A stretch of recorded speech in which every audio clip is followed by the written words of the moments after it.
Namaskaram.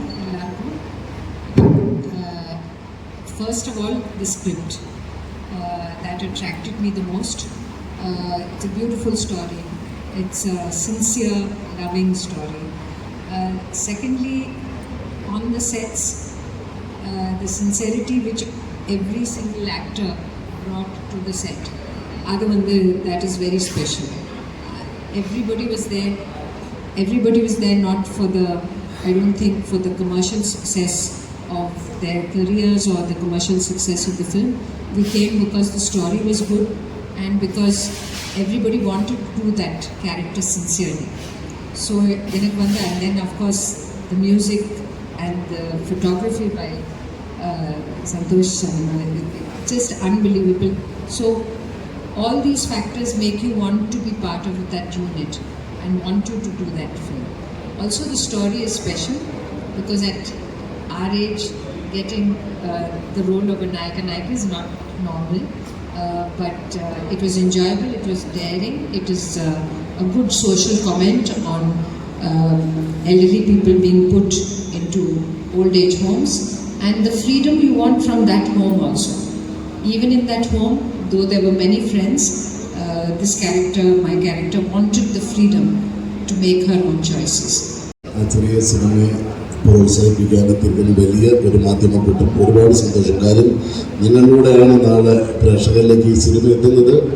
കാര്യം ഒരു കുഞ്ഞു സിനിമയാണ്, ഒരുപാട് കഷ്ടപ്പെട്ട് ഒരു സിനിമ എടുത്ത ഒരു കൂട്ടം ചെറുപ്പക്കാർ, അവരുടെ സ്വപ്നമാണ് ഈ സിനിമ. കാര്യം ഈ സിനിമയുടെ കഥ അഭിജിത്ത് പറയുന്നത് എനിക്ക് ഭയങ്കരമായിട്ട് ഇഷ്ടപ്പെട്ടു. ഒരു നല്ല ക്യാരക്ടറാണ് എനിക്ക് തന്നത്.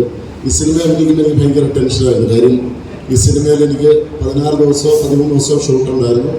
പിന്നെ 20 ദിവസം കഴിഞ്ഞാൽ അന്നത്തെ ബിഗ് ബോസ് സീസൺ 3 പോകണമായിരുന്നു. അപ്പോൾ ആ ഒരു ചെറിയ ടെൻഷനും ഉണ്ടായിരുന്നു, കോവിഡും ഉണ്ടായിരുന്നു. പിന്നെ ഷൂട്ടിങ്ങിന് പോയ ലൊക്കേഷൻ എന്ന് പറഞ്ഞു കഴിഞ്ഞാൽ ഞങ്ങൾ ഇന്ന് ചെന്നിട്ട് പിറ്റേ ദിവസം ചെല്ലുമ്പോൾ അവിടെ മാർക്ക് ചെയ്തേക്കും. കാര്യം ആ വീട്ടിൽ 3 പേർക്ക് കോവിഡ് സ്ഥിരീകരിച്ചു, അങ്ങോട്ട് പോകില്ല, തലേദിവസം ആ വീട്ടിലായിരിക്കും ഇരുന്നു നമ്മൾ. അപ്പോൾ അങ്ങനെ കുറച്ച്, പിന്നെ അതുപോലെ തന്നെ അഭിജിത്തിൻ്റെ വീട്ടിൽ നിന്ന് ഭക്ഷണം അഭിജിത്തിൻ്റെ അമ്മയും അമ്മയുടെ കുറച്ച് കൂട്ടുകാരികളൊക്കെ ചേർന്ന് ഉണ്ടായിരുന്നു. നല്ല ഭക്ഷണമൊക്കെ, കാര്യം വേറെ ഒന്നുമില്ല, കോവിഡും ഇതൊക്കെയാണ്.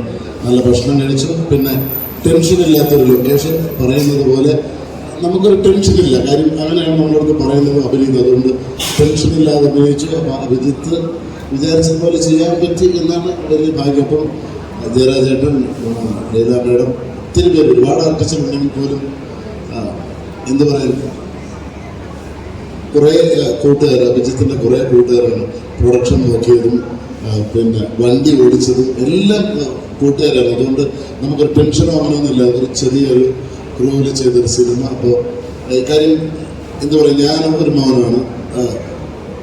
ഞാനൊരു 15 വയസ്സ് മുതൽ സ്റ്റേജ് പ്രോഗ്രാമായിട്ട് ഇറങ്ങിയാണ്. അപ്പോൾ അന്നൊക്കെ മെമിക്രിയൊക്കെ ഇഷ്ടംപോലെ കളിക്കുന്ന സമയം, ഒരു സീസണിൽ 100-300 പരിപാടി കളിക്കണം. എൻ്റെ വീട്ടിൽ എൻ്റെ അമ്മയും അപ്പനും തനിച്ചാണ്. അപ്പോൾ വീട്ടിൽ വല്ലപ്പോഴൊക്കെ പോകും, വളരെ വിളിച്ചിരിക്കുന്ന എല്ലാ പരിപാടിയൊക്കെ ആയിട്ട് ഇങ്ങനെ പോകുന്നുണ്ട്. കാര്യം അപ്പോൾ എൻ്റെ അമ്മയപ്പൻ ഭയങ്കര സുഹൃത്തുക്കളാണ്, ഭയങ്കര കൂട്ടാണ്.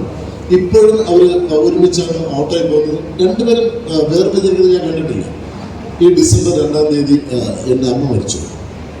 പക്ഷെ അതിനുശേഷം ഒറ്റപ്പെടില്ല. കാര്യം എൻ്റെ അപ്പൻ ഇപ്പോൾ ഒറ്റയ്ക്കാണ്. കാര്യം എനിക്ക് എപ്പോഴും വീട്ടിൽ നിൽക്കാനും പറ്റില്ല. അപ്പോൾ ഈ ഒറ്റയ്ക്കുള്ള ഫീലിങ്സ് എനിക്ക് എൻ്റെ അപ്പൻ്റെ മുഖത്തുനിന്ന് കിട്ടിയിട്ടുണ്ട്. അതുപോലെയാണ് എനിക്ക് ജയരാജേട്ടൻ്റെ ക്യാരക്ടർ. ജയരാജേട്ടൻ്റെ കൂടെ എപ്പോഴും നിൽക്കുന്നൊരു ക്യാരക്ടറാണ് ഈ സിനിമയിൽ. എനിക്കത് ഭയങ്കരമായിട്ട് ഫീൽ ചെയ്യും.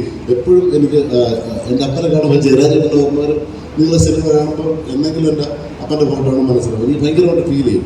അപ്പോൾ ഈ ഒറ്റപ്പെടലിൻ്റെ വേദന നമുക്ക് ഭയങ്കരമായിട്ട് ഫീൽ ചെയ്യും. അത് വീണ്ടും ഒരു കൂട്ടാകുമ്പോൾ അത് അതിന് കൂടുതൽ നമുക്ക് സന്തോഷം തരും. അങ്ങനെയൊക്കെയുള്ള കുറേ ഇമോഷണലായിട്ട് പോകുന്ന കുറേ സംഭവം. അപ്പോൾ മാക്സിമം നിങ്ങൾ സപ്പോർട്ട് ചെയ്യുക. അപ്പം ഇത് കാണുന്ന പ്രേക്ഷകർ മാക്സിമം തിയേറ്ററിൽ പോയി ഈ ഒരു കുഞ്ഞ് സിനിമ കണ്ട് വിജയിപ്പിക്കണമെന്ന് താഴ്മയായിട്ട് നമ്മൾ അപേക്ഷിക്കുകയാണ്. നിങ്ങളുടെ പ്രാർത്ഥനയും സപ്പോർട്ടും ഒക്കെ ഞങ്ങളുടെ കൂടെ വേണം.